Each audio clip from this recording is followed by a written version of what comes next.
The fireworks cracked overhead like gunshots.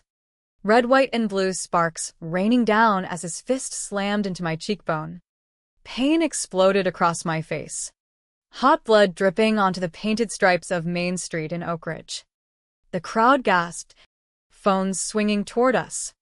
But all I could hear was the echo of the loudspeaker blaring, "Land of the Free," while my stepfather Marcus Hale loomed over me. His face twisted in rage. I tasted copper and fury as I gripped the banner tighter, refusing to let go. "Read it," I gasped through the blood. "Read what you really are." Nobody in that moment knew the QR code on our banner had just lit up the downtown LED screens with proof of his crimes. But I did.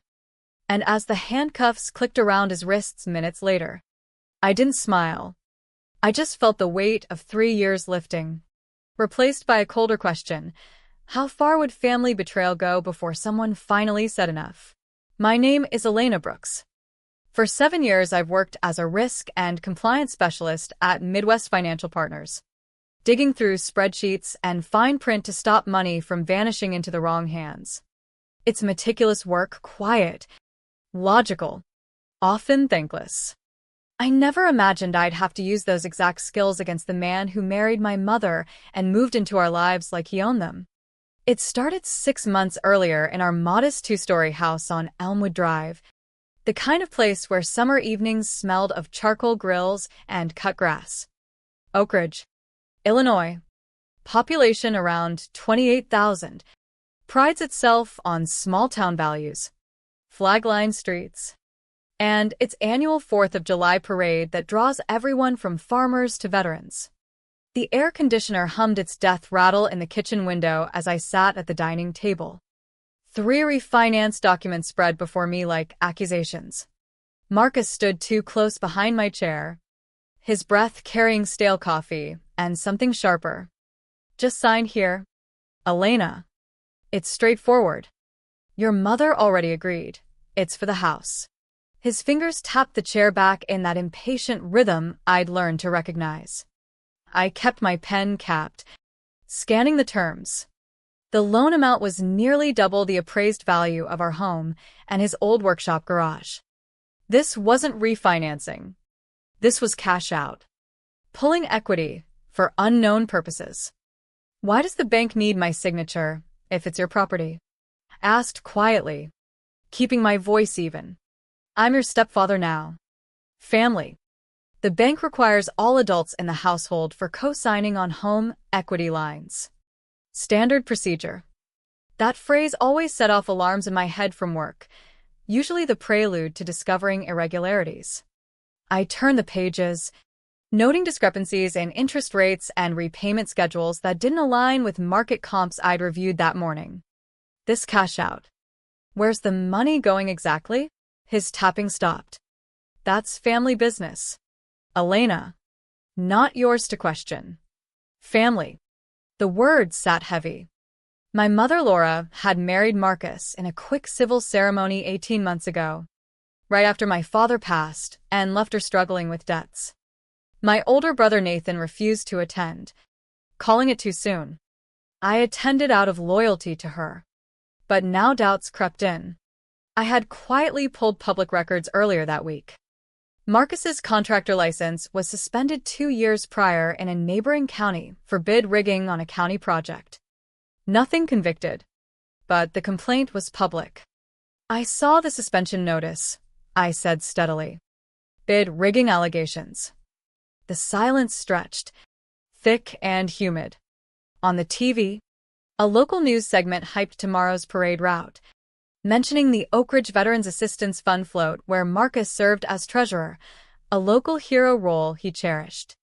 Donations funded medical bills, home adaptations, and counseling for veterans.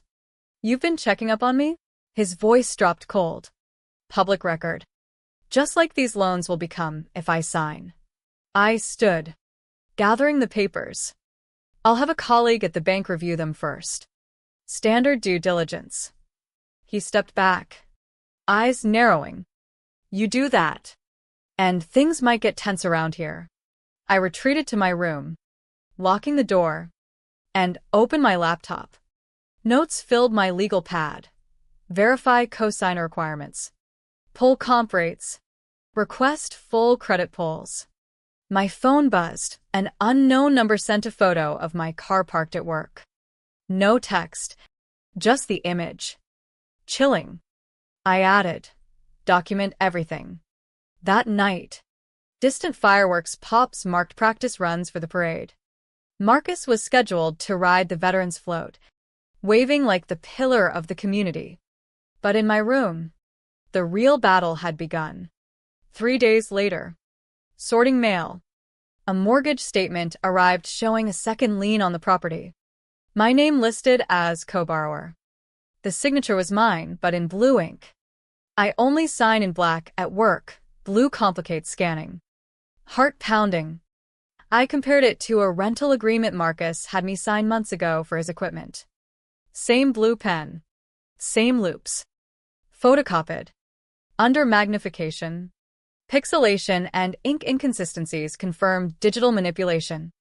My contact at Oak Ridge Community Bank, Ryan Torres, confirmed off-record that someone had inquired about skipping verbal verification for cosign loans on established accounts like the Veterans Fund treasurer. The loan processed on a day I was at a compliance conference out of state. Receipts proved my alibi. That evening, while Marcus was at poker, I searched his home office. Behind Veterans Fund newsletters, more forged documents surfaced. 3 loans totaling $180,000 using my signature, processed on days with ironclad alibis.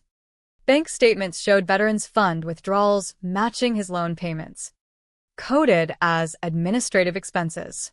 Another unknown text, photo of Nathan's truck with a slashed tire. Time to reconsider. Cold resolve settled in me. Marcus saw the quiet stepdaughter. He didn't see the specialist who built cases on paper trails. I compiled a detailed timeline, dates, evidence photos, alibis, uploaded securely to multiple clouds. The parade was tomorrow. Marcus would play hero, but I would ensure the town saw the truth. Detective Sarah Ramirez had eyes that pinned you down without blinking. We sat in the Oak Ridge Police Department interview room. My folder of photos, timelines, and scanned forgeries between us. Walk me through the allegations again, she said, flipping pages. Identity theft, forgery, fraud, and embezzlement from the Veterans Fund, I replied. Forged signatures secured loans I never authorized. Withdrawals from the fund match his personal debts exactly. She examined the signatures under light. Sophisticated work, not amateur. We'll check scanner metadata from local print shops. I showed threatening texts, the slashed tire photo, work surveillance of my car. She documented everything. Circumstantial so far, but enough for an identity theft report to the FDC and to open an investigation. That afternoon, I met federal investigator Kira Lang at a quiet diner. The Tri-County Corruption Task Force handled public fund misuse. Your detective referred you, she said. The Veterans Fund falls under scrutiny now. Marcus had been careful, withdrawals under $10,000. Spaced. Labeled legitimate, but patterns matched his debts perfectly. I handed over a flash drive with encrypted evidence. Access full records through the fund secretary, Carla Mendoza. She's noticed discrepancies. Later, in Nathan's garage, sparks flew from his welder as I explained. Investigators are involved. But Marcus will learn soon in a town this size. We prepare, he said, setting the torch down.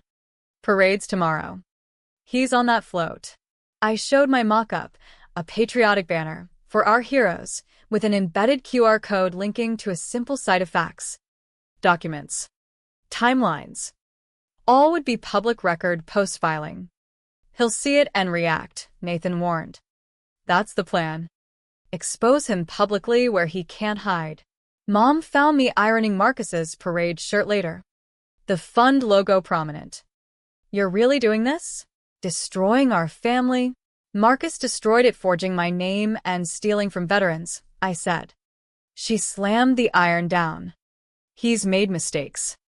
We don't betray family to police. Her face hardened. Maybe find your own place.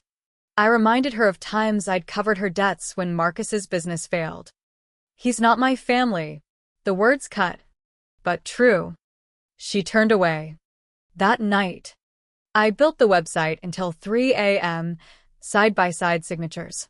Withdrawal timelines, Shell Company docs, Marcus as sole proprietor of Liberty Advisors, LLC. Simple closing message. The fund deserves honest stewards. Ryan texted. Marcus tried another loan push today. Raged when verification was required. Marcus called. Take down whatever you're planning or it gets ugly. I countered with evidence references. He threatened Mom indirectly. I published the site on anonymous domain. Multi-server backup. The next morning dawned clear and hot.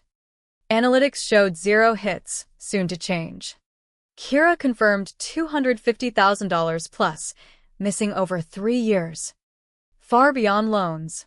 Routed through shell entities. Injunctions pending post-holiday. At church picking up programs. Marcus cornered me. Whatever stunt you're planning, stop. His hand hit the wall near my head. You owe me your name. Father Ellis intervened. Security camera captured it. Main Street filled by evening. Nathan and I positioned across from the reviewing stand. Banner furled. Fire department trucks hooped past. Then floats. Marcus stood tall on the veterans' float, scanning crowds. Now, I said. We unfurled for our heroes. QR crisp. Cameras captured it. Marcus spotted us. Climbed down. Rage building as screens flickered alive with his forged check to the Shell Company. He reached us. Yanking the banner. Struggle ensued. Phones recording. Screens showed my forged blue signature versus real black one. Highlighted differences. Then ST. Mary's footage. You owe me your name. Marcus snapped. Fist connecting. Blood warmed my face as I fell. Banner tingling. But I held the pole. Still think I owe you my name? Phones captured every second. Nathan moved. But Detective Ramirez, on parade security, stepped in. Badge out. Step back. Marcus. Assault in front of witnesses. He's destroying me, Marcus shouted. The evidence is 40 feet tall on screen, an officer replied. Cuffing him. Screens cycled. Fund statements showing $250,000 theft patterns. Shell docs. His license suspension. Even discharge papers revealing short. Misconduct tainted service, not the hero narrative. Crowd shifted to anger. Items flew. Carla Mendoza pressed napkins to my face. We should have seen it. EMT checked my swelling cheek. New slides appeared. Criminal complaint. Injunctions. Task force statement. Mom watched from crowd edge, clutching his shirt, then walked away silently. Fireworks bloomed as reality sank in. Tuesday. Courthouse air thick. Prosecutor Elena Vasquez reviewed my evidence. Injunctions. Booking report. Threats. Footage. Mom's lawyer pushed restraining order for defamation. Vasquez countered. False statements required for defamation. All was documented fact. Additional theft traced to 3 years. Federal wire fraud involved due to interstate transfers. Mom paled learning of shell companies. Fake invoices. I tore Marcus's family commitment contract, demanding private dispute handling, in half before the prosecutor. Law protects against men like him. Emergency hearing packed. Judge Ellis reviewed bank records. Forgeries. Footage playing. Walls slam. Threat. Marcus in orange jumpsuit. Shackled. Denied explanation for signatures on out-of-state dates. Matching withdrawals. Assault. Judge noted premeditation. Marcus crossed 30 feet to punch. Detention ordered. No bail, flight risk. Financial crimes. Violence.